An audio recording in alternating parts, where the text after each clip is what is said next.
So in this video I'm going to talk a bit about refraction and the principles involved in refraction. The first thing to know about is the absolute refractive index. So that's the ratio between the speed of light in a vacuum and the speed of light in the material.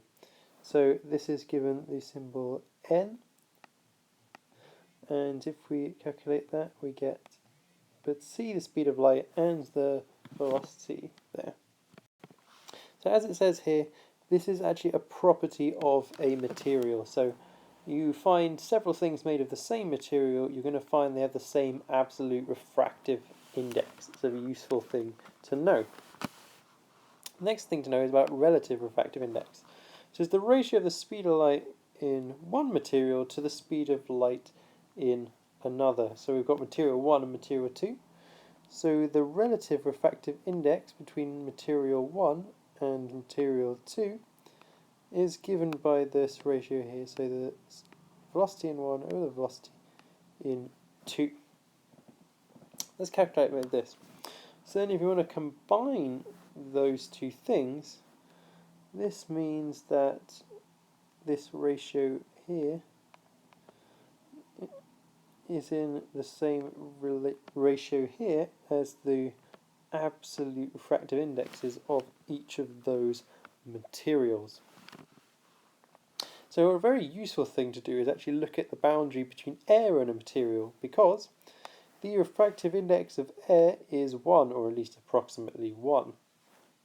So if you can work out the relative refractive index of air with a material, you can actually work out what the absolute refractive index is. So basically you're subbing n1 equals 1 into the equation. Alright, so let's move on and look at Snell's law. So Snell's law is a way of calculating how the path of light is going to change. So I'm not going to do the derivation of where Snell's law comes from. It's quite a little bit of complex maths. I'll do it in a separate video for those of you who are interested. So the first thing when you talk about Snell's law is you need to know about using the normal to the boundary into which you're crossing. So the boundary you're crossing is this one here, and the normal to that is at 90 degrees. So that's this dotted dot and dash line here. So you've got your ray coming in from the top. So let's just indicate which one here. So we've got our ray coming in here. And the first thing to do is, what is our angle of incidence? And that is the angle between the light ray and the normal. So this is this angle in here. And we need to know our angle of refraction. So the refracted ray is this one here. And if we label our angle of refraction, that's the one between the normal and the refracted ray. So that's this one here. And what Snell's law tells you is that the absolute refractive index of the incident material, so the material here,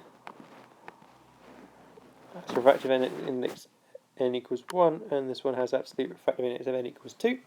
So ni times sine of I is equal to n2 times the sine of the angle of refraction. This is Snell's law, and you need to be able to use that and to calculate different things, and you can actually use it to work out what the refractive index of different materials is. So there is actually a device that goes about measuring refractive indexes for you, and it's actually given the original name, the refractometer. So you can actually use this to measure the refractive index of different materials. Essentially what it does is it shines a beam of light at a sample and looks for where the refracted beam goes, measures its angle of refraction, and then works out what its refractive index is. And this is very important in things like opticians, because you need to make lenses which are incredibly accurate in their magnifying power. So you need to know its exact refractive index so you can get the right shape for different people's eyes and that sort of thing. So that's Snell's law here. So let's move on to an application of this type of stuff. So before we get on to the actual application of optical fibres, let's actually have a look at a principle called total internal reflection. I've just spotted this error here. So, total internal refraction. First of all, the conditions under which it occurs. So it occurs when light goes from an optically denser material to a less dense one. So N1 is greater than N2. And it also happens when the angle of incidence is greater than the critical angle. So obvious question, what's the critical angle? A critical angle is the minimum angle at which the angle of refraction is 90 degrees. So what happens in this case, you've got a light ray coming in, and then here you can see the refracted ray goes right along the boundary. So if we measure the angle with the normal, we know that's 90 degrees. Let's write out Snell's law here for a second.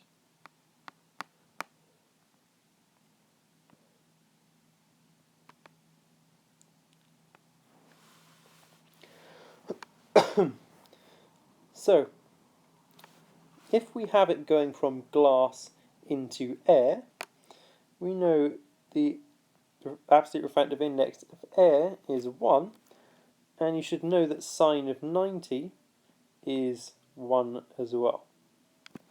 So here. So what you get is the absolute refractive index like this, or you get